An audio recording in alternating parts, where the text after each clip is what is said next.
ये है मेरा पूरा सिलेबस, जिसमें से मैंने सिर्फ गिनती की 2-3 चीज़ें ही करी है। तो हाय गाइस, और क्योंकि अब मुझे रियलाइजेशन हो गया है कि मेरी एग्ज़ाम में कुछ ही दिन बचे हैं, तो मैंने सोचा अब पढ़ लेते हैं।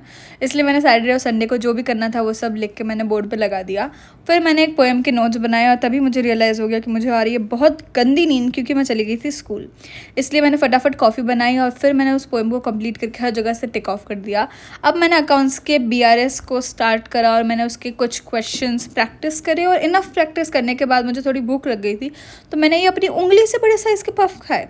फिर मैंने BRS कंप्लीट करके अब मुझे सप्लाई के क्वेश्चंस करने थे, जो कि थे 55।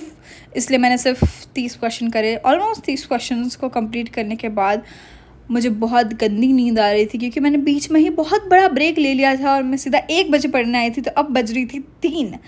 इसलिए मैंने सोचा कि अब सप्लाई को तो ख़त्म करते हैं, और बनाए मैंने एडवेंचर के नोट्स, क्योंकि मैं अब पढ़ तो बिल्कुल ही नहीं सकती थी 3 बजे। इसलिए एडवेंचर के नोट्स वो सब हर जगह से टिक ऑफ करने के बाद मैं चली गई सोने। सो बाय।